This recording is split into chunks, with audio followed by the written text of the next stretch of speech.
నమస్కారం. ధర్మ సందేహాలు కార్యక్రమానికి స్వాగతం.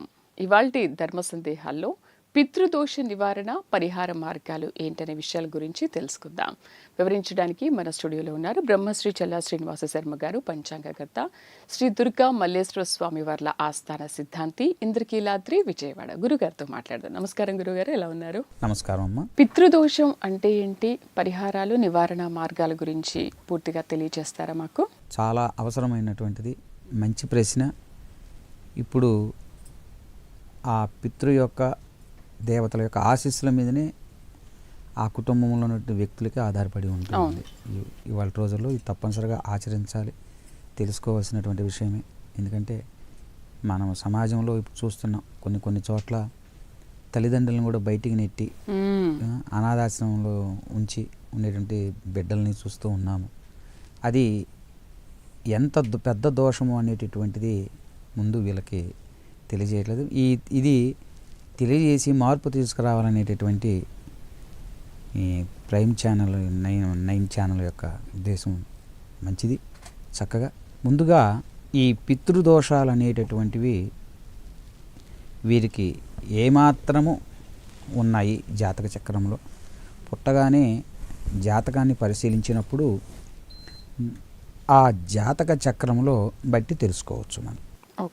ఆ జాతక ద్వారా పితృదోషాలు ఎలా ఉన్నాయి, ఏ విధంగా ఉన్నాయి అని ముందుగా తెలుసుకోవాలి. ముఖ్యంగా ఈ జాతక చక్రంలో చూసేటప్పుడు మనకి రాసులు 12 ఉంటాయి.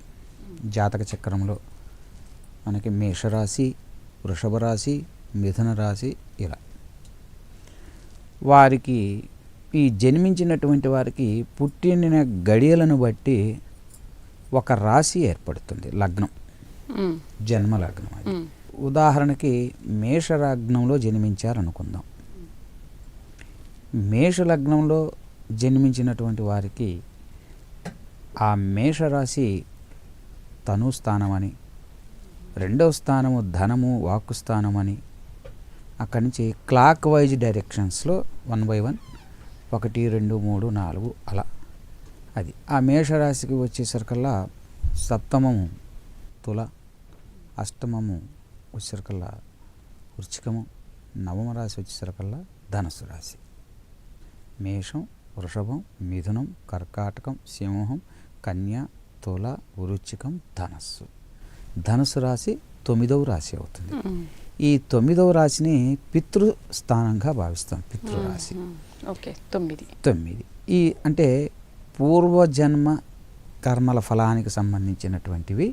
పితృ సంబంధమైనటువంటి దోషాలు, తండ్రి వర్గీయుల ముందు తండ్రితో ఉన్నటువంటి అనుబంధము, వీరికి ఉన్నటువంటి విశేషాంశాలన్నీ కూడా ఆ నవమ స్థానాన్ని మీద ఆధారపడి ఉంటుంది. దానిని బట్టి వీటిని తెలియజేస్తుంది. అట్లానే తల్లిదండ్రులకి దగ్గర నివాసంగా ఉంటాడా పిల్లవాడు, దూరం నివాసంలో ఉంటాడా, తండ్రి యందు అన్యోన్యత కలిగి ఉంటాడా, శత్రుత్వాన్ని కలిగి ఉంటాడా, తండ్రి యొక్క ఆచరించినటువంటి ధర్మాజ్ఞలో నడుస్తూ ఉంటాడా, లేదా వేరే విధంగా నడుస్తాడా అనేటటువంటివన్నీ కూడా ఆ నవమ స్థానం నుంచి పరిశీలించినట్లయితే మనం పితృదోషానికి సంబంధించి ఉందా లేదా అనేటటువంటిది తెలుసుకోవచ్చు. అంటే వాళ్ళ జాతకం ద్వారా వీళ్ళకి పితృదోషం ఉందో తెలుసుకోవచ్చు. ఆ భావం ద్వారా తెలుసుకోవచ్చు ముందు ఉందా లేదా అనేటటువంటిది. అయితే ఈ పితృస్థానంలో గనక చెడు గ్రహములు గనక ఉన్నట్లయితే ఈ పితృదోషం వీరికి ఏ విధంగా దాన్ని గెస్ చేయవచ్చు అంటే, టూకీగా చెప్పుకున్నట్లయితే ఆ నవమ స్థానంలో గనక చెడు గ్రహాలు అంటే రాహువు, కేతువు, శని కానీ, కుజుడు కానీ, ఇటువంటి పాపగ్రహములు గనక ఆ 9వ రాశిలో గనక ఉండగా గనక వీరు పుత్రుడు జన్మించినట్లయితే ఈ పితృదోషాలు అనేటటువంటివి వీరికి వర్తిస్తాయి, ఉన్నాయని మనకు తద్వారా తెలియపరుస్తుంది. ఈ పితృదోషంలో ఉన్నటువంటిది గ్రహాలను బట్టి అవి ఎంత మేరకు పితృదోషాలు ఉన్నవి, అని. అంటే ఎప్పుడు కూడా ధర్మాచరణ గనక మనము ధర్మసూత్ర ప్రకారం కుటుంబాన్ని గనక మనము జరిగినట్లయితే ఆ కుటుంబంలో పితృదోషాలు అనేటటువంటివి ఉండవు ఎప్పుడు కూడా. అంటే ఏంటి ఇప్పుడు చాలా మందికి పితృదోషాలు అంటే అసలు ఏంటి, మాకెలా వస్తాయి, మా తల్లిదండ్రులు బాగానే ఉన్నారు కదా, మా తల్లిదండ్రులు ఉన్నారు కదా అని అనుకుంటారు. ఓకే, తాతల కాలం నుంచి వచ్చేది పితృదోషాలు కరెక్టే. అయితే ఏంటి మాకు ఇలా ఉంటుంది, మేము ఏ పని చేసినా సరిగ్గా మాకు కలిసి రావట్లేదు అని అనుకున్నప్పుడే పితృదోషాలు అనేది ఏమైనా తెలుస్తుందా, లేదు జాతకం చూపించుకున్న తర్వాతే పితృదోషం మీకు ఉందని తెలుస్తుందా? దాన్ని ఎలా తెలుసుకోవాలి? మీకు అప్పటికే సగం నష్టపోయిన తర్వాత తెలుసుకోవటం అంటాం అనేది తప్పు, కరెక్ట్ కాదు. మీరు అసలు జన్మించిన సమయంలోనే వీడికి పితృశాపాలు ఉన్నాయి అని తెలిసిన మీదటకే దానికి సంబంధించినటువంటి విషయాలని ఒక మంచి జ్యోతిష్కుడి దగ్గరకు కానీ గురువుని గనక దగ్గరికి మంచి గురువుని అన్వేషించి ఆ సద్గురువు దగ్గరికి వెళ్ళినట్లయితే చక్కగా ఆ దోషాలు, ఆ తీవ్రత, వాటికి సంబంధించిన విషయాలన్నీ చెప్తారు. దానికి సంబంధించినవి మన నియమాలు గనక ధర్మాచరణ చేసినట్లయితే తద్దోషం నుంచి పరిహారాన్ని మనం పొందవచ్చు. కానీ ఆ ప్రయత్నం అనేది ఎంతవరకు చేస్తున్నారు? చేయట్లేదు, ఎవరు చేయట్లేదు. తెలిసినా కూడా కొంతమంది చేయట్లేదు. అంటే ఇందాక మీరు అడిగారు ఎంతవరకు అవి మాకు సంక్రమిస్తాయి, అంతే కదా, అందరికీ ఉంటుందా అనేది లేదు కదా, కొంతమందికే ఉంటుంది. డాక్టర్ గారు ఒక వ్యక్తి క్యాన్సర్ పేషెంట్ వచ్చాడు.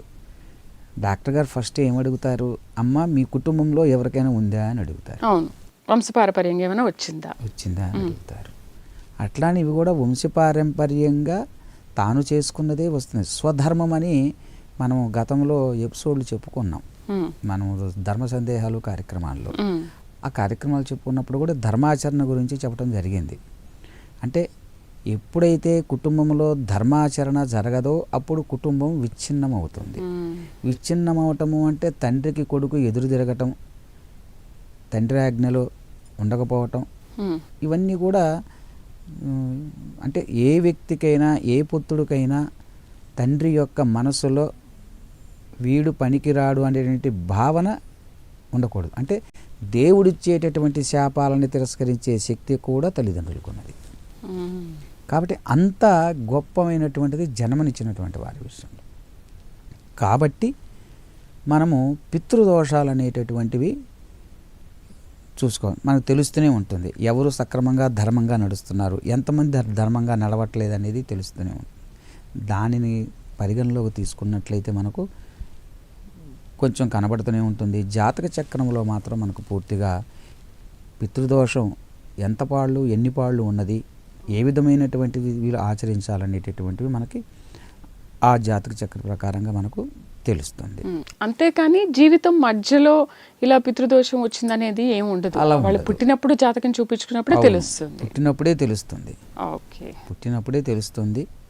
కాబట్టి పుట్టిన తర్వాత అప్పటికప్పుడు కాకపోయినా వాడికి ఒక సంవత్సరం వయసు వచ్చిన తర్వాత నేను కావచ్చు, కనీసం 2 సంవత్సరాల వయసుకైనా, లేదా వాడిని ఎల్కేజీ యూకేజీ చదివించేటప్పుడు సమయంలోనే ప్రవర్తన కొంత తెలుస్తుంది పిల్లవాడిది మనకి. అంటే మనకు సామెత ఉంది, మొక్క వంగని మానే వంగున అనేటటువంటి సామెత ప్రకారం ఆ బాల్యంలో తెలిసినా కూడా దాన్ని ఏమంటామంటే మనం కొట్టి పడేస్తాం. పిల్లవాడు అల్లరి చేయక పెద్దవాళ్ళు అల్లరి చేస్తారా, ఏదో పసిపిల్లవాళ్ళే అనేటటువంటి దాంట్లో కొట్టి పడేస్తాం. కానీ ఇది ముదిరితే మనకి ఇబ్బంది అనేటటువంటిది గ్రహించాలంటే కూడా పూర్వజన్మ సుకృతం ఉండాలి.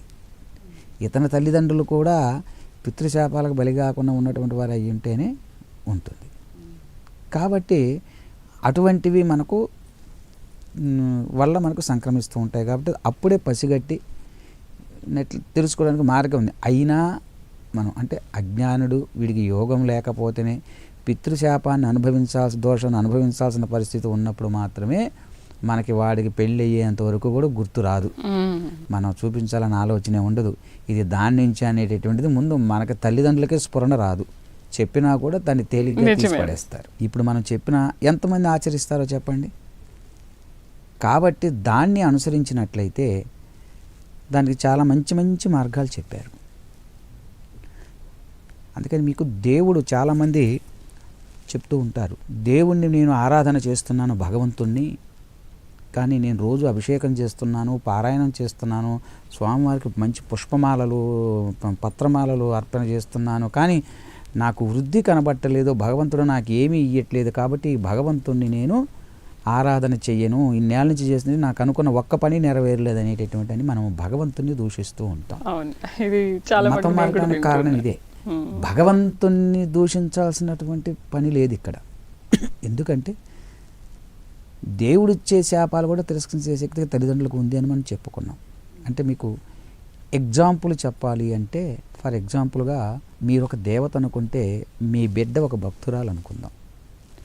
ఆవిడ మిమ్మల్ని రోజు ఆరాధన చేస్తుంది, కానీ వృద్ధి కనబట్టలేదు అనుకుందాం. అంటే అమ్మాయి యొక్క విసిగి వేసారిపోతారు.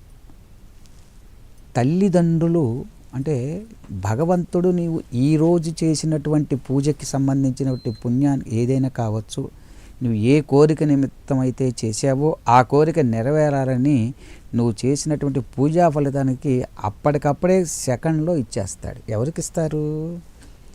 పితృదేవతలకు ఇస్తారు. ఈ శరీరం ఎవరికి ఇచ్చారో వారికి ఇస్తారు. మనకి ఎప్పుడూ కూడా రిజల్ట్ డైరెక్ట్గా రావు. అంటే దీన్ని ఇంకా మీకు అర్థమయ్యే రీతిలో చెప్పాలి అనేటట్లయితే, సెల్ ఫోన్లో మీరు నాకు ఇప్పుడు ఫోన్ చేశారు, మీరు హలో అనగానే డైరెక్ట్గా హలో అనేటటువంటిది నా సెల్లోకి వస్తుందా? రాదు. ముందు ఎక్కడికి వెళ్తుంది? వితిన్ రెప్పపాటు కాలంలో టవర్కి వెళ్ళి నాకు వస్తుంది. టవర్ పితృదేవతలు అయితే మీ బిడ్డ. కాబట్టి మీరేం చేస్తారు? మీకు అభిషేకం చేసిన దాని ఫలితాన్ని టవర్కి వెళ్ళిపోతుంది, పితృదేవతలకు వెళ్ళిపోతాయి. వాళ్ళు రిలీజ్ చేయాలి. వాళ్ళు సరైనటువంటి స్థానంలో ఉన్నప్పుడు మాత్రమే. అంటే ఏంటి? మీ పాపకి ఆ టవర్కి సిగ్నల్స్ లేవని అర్థం. సిగ్నల్ ఉంటే అందుతాయి.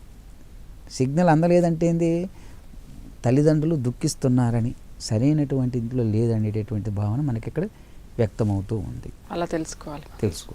కాబట్టి మనం ఏ భగవద్ ఆరాధన చేసినా చెయ్యకపోయినా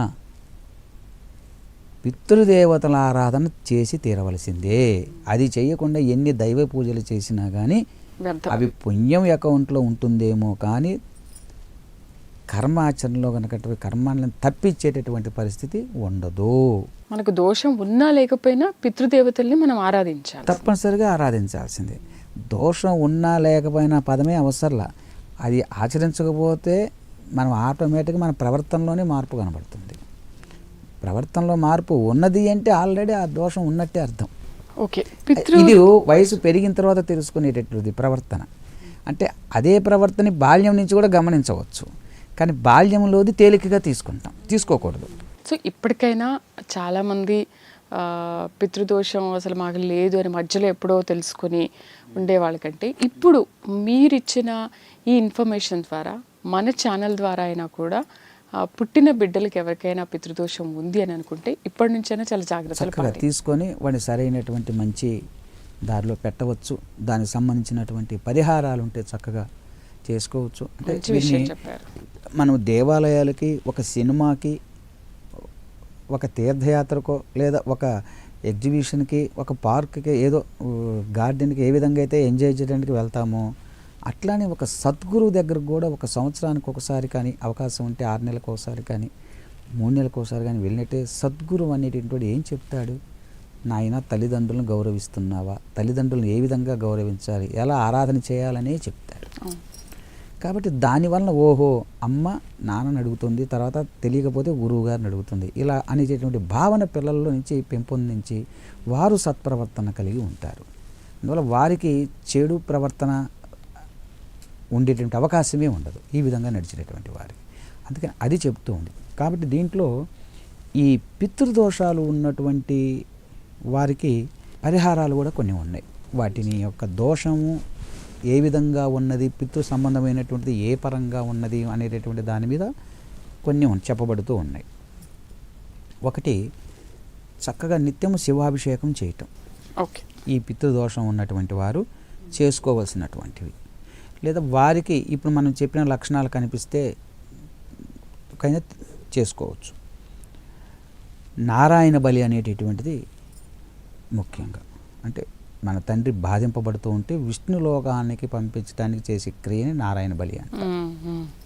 అలానే సూర్య ప్రార్థన, సూర్యుని ఆరాధించటం, సూర్య సంబంధమైనటువంటి స్తోత్రాలు అట్లాంటివి పఠించటం కానీ ఆ నియమాలు పాటించటం, శనికి దానాలు ఇవ్వటం, అట్లానే సోమవారం ఉపవాసం అనేటటువంటిది ఉండటం, ఇంతే కాకుండా పితృస్తోత్ర పారాయణం చేయటం, దాన్ని ఆ పితృస్తోత్రం అనేది పఠించటం గనక చేసినట్లయితే, ఇది మీకు చూస్తుంటే గరుడ పురాణంలో ఉన్నది, ఇతరులో ఉండేది, లేదా ఏదైనా గురువు గారిని సంప్రదించినట్లయితే ఈ పితృస్తోత్రాన్ని చక్కగా చెప్తారు.